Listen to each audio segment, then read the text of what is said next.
Hi everyone, it's Gemma here from the Country Kitchens team. In today's video, I'm going to be showing you how to master some more fundamental cooking techniques that are essential for every cook. I'm going to be sharing some of my tips and tricks for basic skills, including sauteing, roasting, and stovetop grilling, so keep watching to learn more. The first technique I'm going to cover today is sauteing, which is a quick and easy cooking method that can be used to make fast and tasty meals. It is a skill that is essential to many recipes.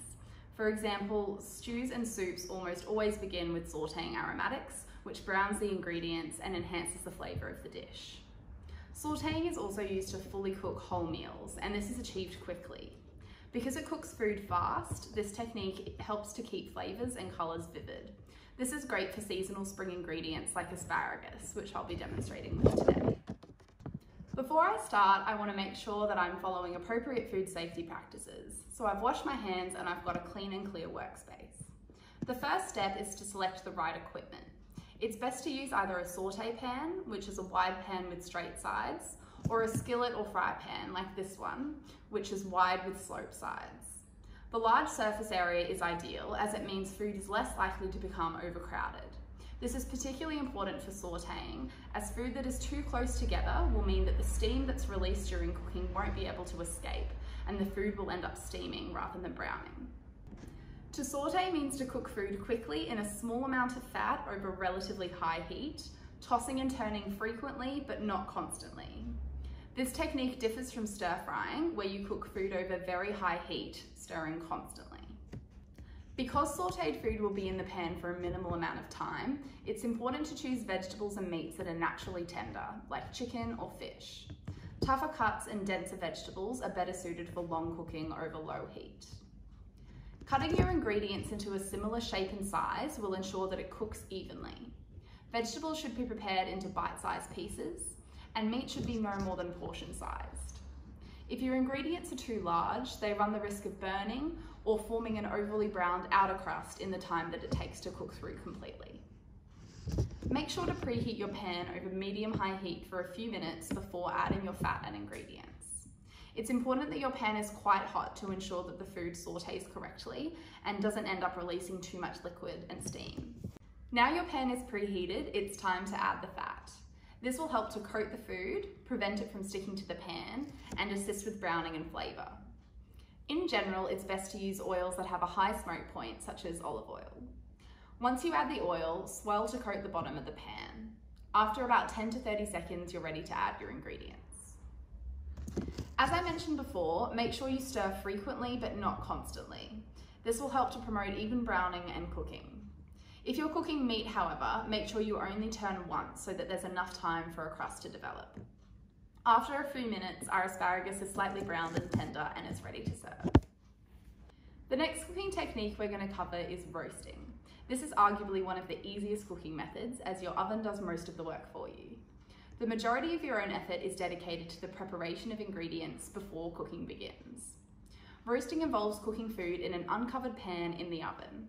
It is what's known as a dry cooking technique, as opposed to wet techniques like braising or steaming. Dry hot air surrounds the food, cooking it evenly on all sides.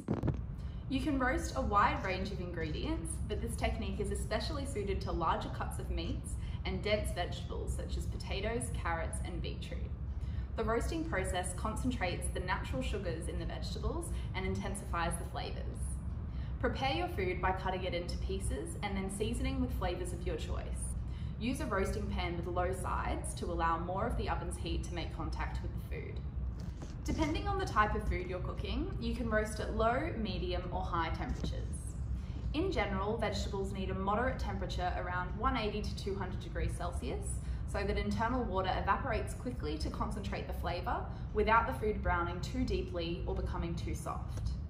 If you're roasting large meats, these generally require low to moderate temperatures, so they'll cook evenly and slowly. After around 30 minutes, our vegetables have softened and browned slightly and they're ready to serve. When roasting meats, make sure to allow at least 10 minutes for resting before serving. This will allow the juices to redistribute and prevent them from escaping onto the plate, which can leave the meat dry.